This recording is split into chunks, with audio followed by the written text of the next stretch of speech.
Hello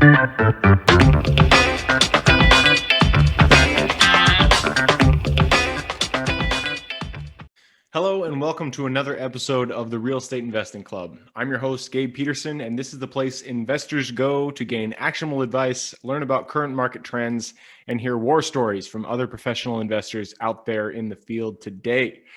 Before we get started, I have two quick housekeeping items for you. First, if you like this episode, we would very much appreciate a like, subscribe, and share. It is the best way to support the show and keep it running far into the future.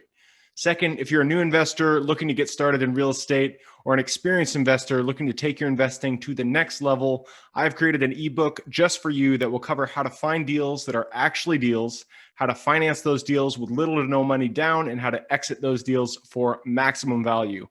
On top of that, I throw in an insane amount of free bonuses that you'll have access to once you buy the ebook. All I charge is our admin costs to keep this show running. So if you're serious about real estate investing and want to create both active and passive income as an investor, head on over to the website at therealestateinvestingclub.com and click on the button that says get the ebook in the upper right-hand corner to grab yourself a copy. With that said, let's dive right in. Today we have a very special guest with us, ready to drop some investor knowledge on you. So buckle up, grab your pen and paper, and enjoy the ride. All right, we are back with another episode of the Real Estate Investing Club. Today we got Dan Haberkost with us today. I figured out how to say his last name. Usually I butchered it, but Dan, I'm glad I got that one for you. Dan is he got started as a teenager in the real estate and went on to become financially free in his 20s, which is the dream of most investors. So Dan, I'm really happy to have you on. How are you doing today? Gabe, I'm great. Thanks. Thanks a lot for having me. And I appreciate that. You did get the name spot on there, Haberkost. But yeah, no, I definitely got an early start in the real estate world, and we'll dive into that here in a minute. Yeah, I didn't want to steal too much of your thunder there by taking up your whole story. So sure. That's where we are right now. You know, we start with stories at the Real Estate Investing Club. We like to hear how people got from point A to point B. So why don't you take us to yours? How'd you get started back in your high school days?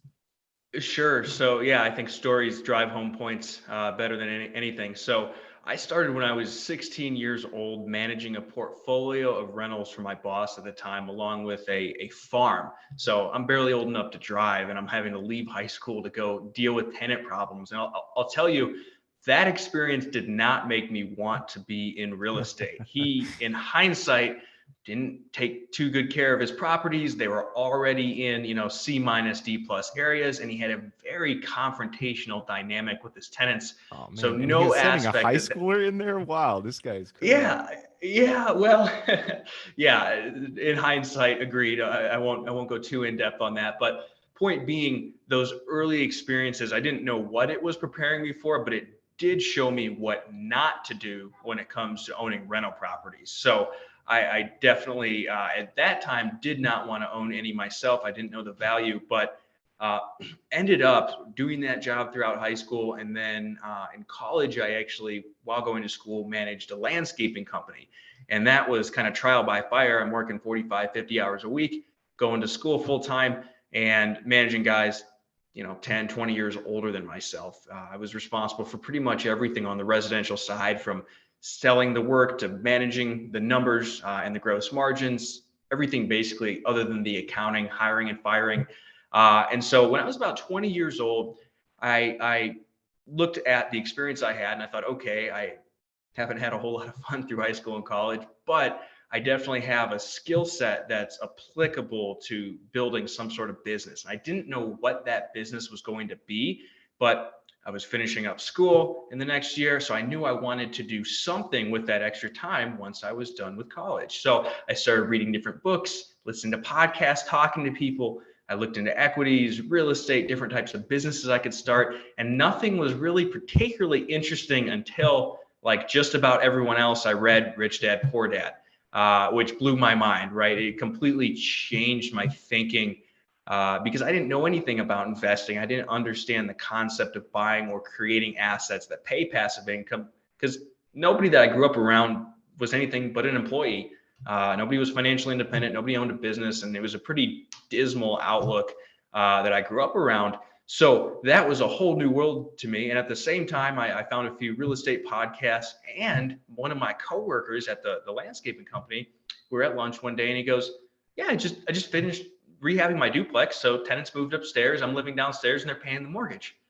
And I go, whoa, what are you talking about? And so anyways, through kind of searching for a business to start, I discovered real estate. And when I was 21, so shortly before finishing college, I bought a duplex, closed on that as a house hack. That was back in Ohio, where I still was at the time. Still own that today. A property manager manages it. But that was my first purchase. And shortly thereafter, I ended up moving to Colorado. Didn't want to stay in Ohio for my whole life. So got out here, and it quickly became apparent that I didn't want to just work a W-2 job and slowly buy real estate on the side. I wanted to scale. I wanted to figure out a way to make a tremendous income that I could quickly buy more real estate with. You know, you hear about all the low and no money down strategies when you're new, and those sell a lot of books. And sure, you can buy a property or two that way, but at the end of the day, this is a cash intensive business. Somebody needs to have cash, whether it's you or your partner. Honestly, I get angry when I hear people say you don't need any money to get into real estate, because I'm like, come on, that's not true. That's not true. That's not true at all. It's not. So starting a marketing business that people would call wholesaling, sure, you can do that without a lot of money, but that's not investing. That's starting a marketing business using real estate and kind of using a loophole to sell real estate to other investors. So you're around investors, you're around investing, and you're learning how to find deals, but you're not an investor as a wholesaler unless you're buying some of the properties. So yeah, no, that I agree with you 100%. So anyways, that became clear to me after buying a couple properties. Hey, I need to figure out how to make a lot of money if I want to scale this, right? So as of today, I have a land and development business on the active side where I'm buying and selling land, building on the prime lots, right? And that's how I create the income. And then I have 10 tenants between 4 properties on the residential side, and currently working on buying a commercial building. I don't really want to stay with single family houses or duplexes. They've been a great base, great place to start and learn. But I really want to get into there's 2 types of assets I'm looking at right now. I've made a couple offers on some office spaces that have a bit of industrial in the back, or a small multifamily. I mean, it's hard to go wrong with that. So those are the 2 assets I'm marketing for, looking to buy right now. So yeah, obviously that was quick, but that's kind of where I'm at today. And so I have the active business that feeds the passive. Cool, man. I love it. No, it's a great story, especially, you got your hands dirty very early on with that property management company. Yeah, and literally. That's a good way to get started for sure. I mean, I'm sure you saw and learned from a very, very early age that property management can be hard. It is not an easy job for sure. Yeah. So all right, so you did that. You got your active business, buying and selling land. That's pretty cool. We'll talk about that in a second. I want to ask, why office space? That's something that a lot of people are, especially now, they're kind of going away from. I think it's a great asset class, but why do you want to go in that direction? So more specifically, what interests me is a couple things. Number one, barrier to entry. So I look at land, and that's been very profitable and easy because a lot of people don't understand it. There's not a lot of people going after it. There's not near as much educational content, so it's not as easy to learn about it. So a lot of people just stay away. And when there's far fewer people going after the asset, it leads to mispricings. It's much easier to go buy a piece of land at 30 cents on the dollar. Try doing that with a house. That's not easy. So taking that same concept, and I think you're applying this in your own business with mobile home parks and self-storage. They're not as easy. They're a little more complex. There's a higher barrier to entry. So these commercial buildings that I'm looking at would fit that description as well, right? So there aren't near as many people looking at these mixed properties with office and industrial in the back. So that's number one. There's a higher barrier to entry. It's less well known, but if you take the time to learn it and get over that barrier, then you benefit from it, right? Number two, it's the long-term triple net leases. I mean, those are hard to beat. I have a couple older friends And with everything I've done, I've simply found people who are, been doing it twice as long as I've been alive, and I just go learn from them to shorten the learning curve. So I have a couple friends that own quite a bit of space similar to what I'm describing: Walgreens, strip centers, office, mixed with industrial, that sort of thing. And excuse me, the long-term triple net leases are really what are appealing to me in that space. So the two buildings I've made offers on here in the last month, both of them were occupied by a national tenant, triple net leases, long-term, right? So that is far more passive. And I also like the fact that there's not quite as much negative government intervention into that sort of thing right now, right? Obviously, the laws here in Colorado and a lot of places are quickly becoming more and more anti-landlord, and that is not the case with the tenants or the owners of those sorts of buildings and the tenants. The laws really haven't changed from the people I've spoken to in the space.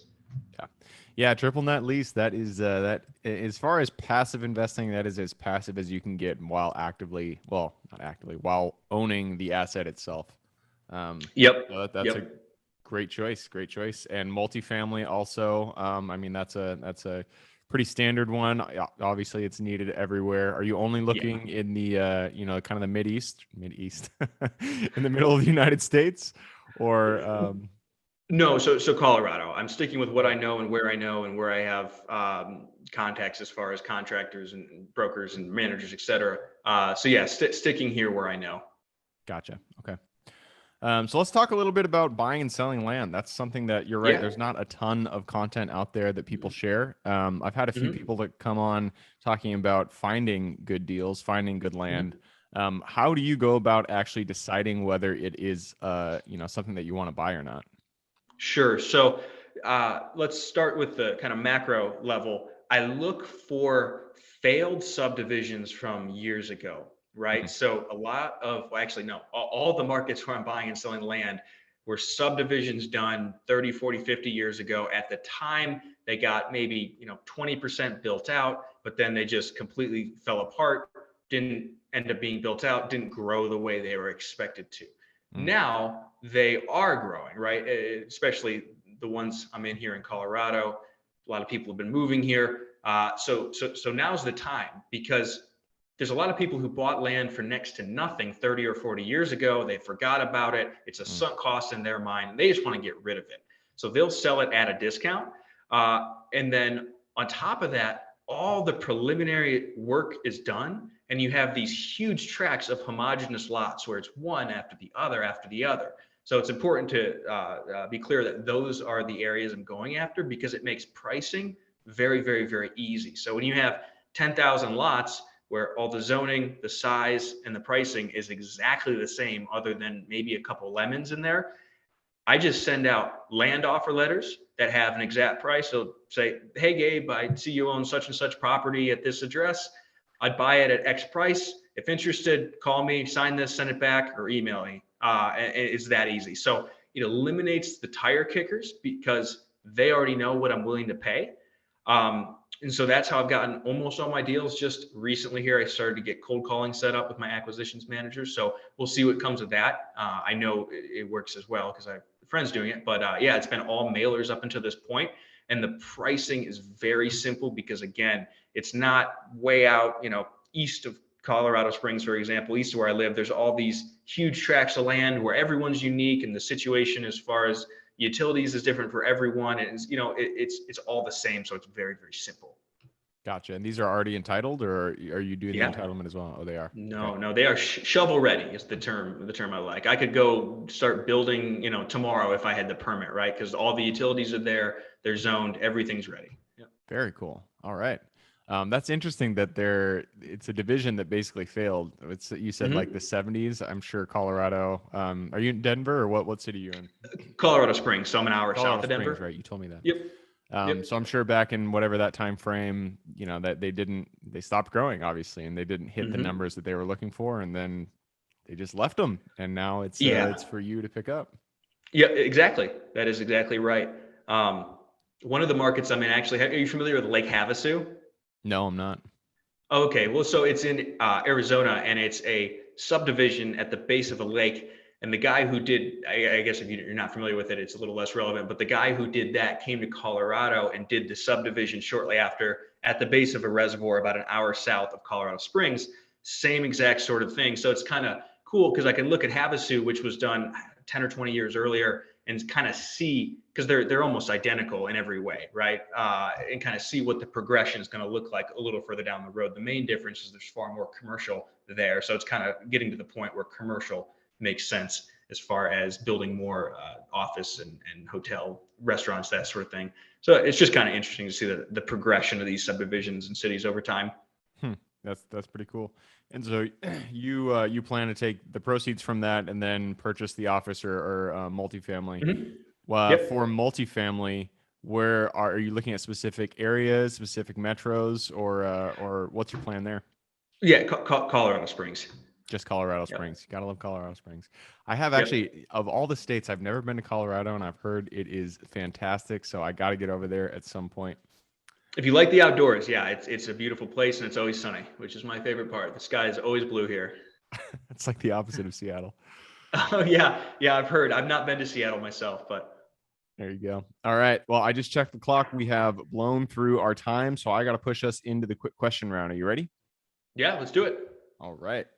It always starts with books. I'm a big bookie, so why don't you give me 2 book recommendations, one for general life wisdom and one for real estate specific advice. Okay, Howard Marks, The Most Important Thing. When it comes to investing, anything that he writes, he released a new memo here a few weeks ago. He's one of Warren Buffett's buddies, if I remember correctly. Anyways, his thinking about investing is very much in line with mine, except he has 50 years of experience. I highly recommend anything by him. And The Most Important Thing is one of my favorite books. And then, general life advice, I'd probably say The 7 Habits. I don't remember 6 of them, but one of them that I'll remember forever is the idea of imagining you're at your funeral, looking back at your life.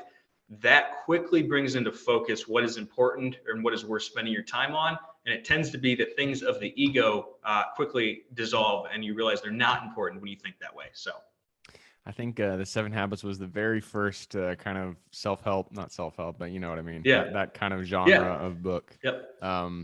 And let's see here.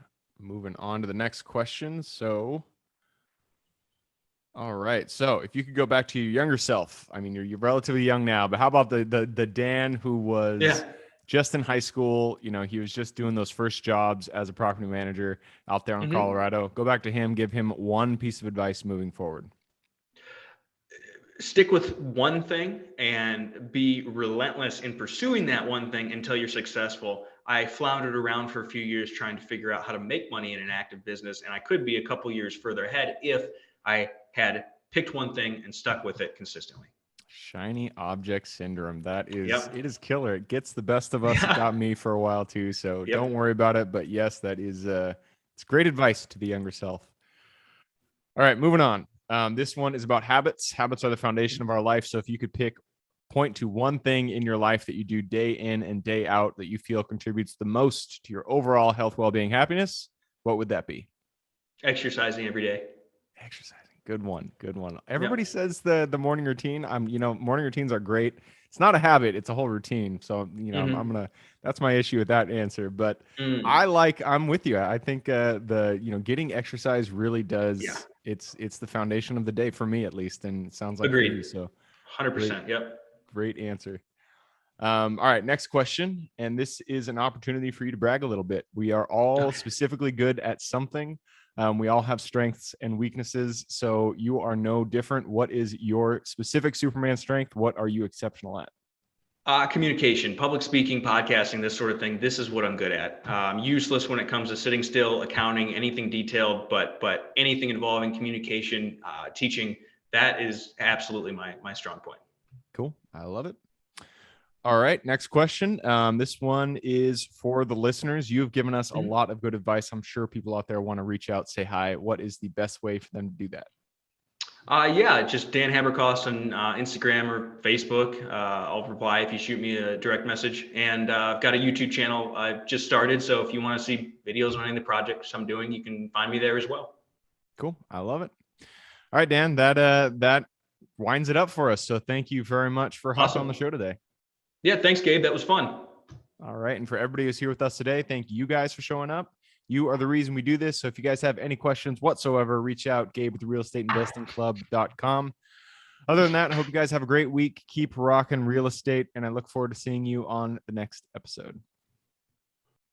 Thank you for joining us for another episode of the Real Estate Investing Club. I hope you guys enjoyed the episode as much as I enjoyed putting it on, and we're able to pull some actionable advice that you can apply in your own investing today in the field.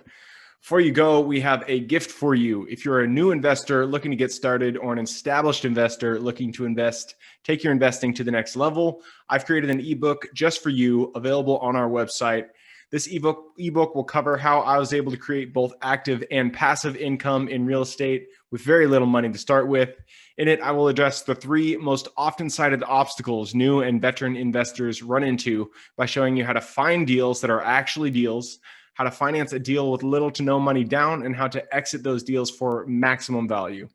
And if you get the ebook today, I am throwing in a bundle of bonuses, 7 of them to be exact. The first one will be the off-market lead generation blueprint, which will take you through the exact systems and processes we use to generate off-market leads like clockwork, which is the most important skill when it comes to creating wealth in real estate. The second bonus is the A to Z REI systems and vendors guide, which will allow you to peek under the hood of our business and see the exact tools, systems, and even the vendors we use to see the success that we do. And the third bonus is the top 100 best performing keywords pack, which will give you the exact keywords we use to target motivated sellers online using PPC ads. The fourth bonus is our contracts bundle for wholesaling and renting real estate, which will give you access to all the contracts we use in the field to execute all different types of transactions. After that is the Investors Quick Analysis Calculator and Offer Tool, which will allow you to quickly calculate whether a deal is an actual deal and will allow you to create an offer automatically from those calculations. This is a lot of bonuses that I said. I'm just going to keep going down the list. Number 6 is the Investors Daily Success Tracker, which is a tracker you can use to ensure you are taking the right actions day in and day out to reach your financial goals in real estate. And the last bonus is the Wholesalers Template for Quick Assignment Cash, which will give you the templates we use to present our wholesale deals professionally and efficiently to our buyers. Whew, that is a bundle. So it's a mouthful. You get all of those bonuses for free when you download the ebook. All we charge is the admin cost to run the show. So if you're interested in the ebook and the bonus bundle, head on over to the website at therealestateinvestingclub.com. Click on Get the Ebook Bundle at the top of the page to take advantage of that deal. And with that said, I hope you have a fantastic day, an even better week. Keep rocking real estate, and I look forward to seeing you on the next episode.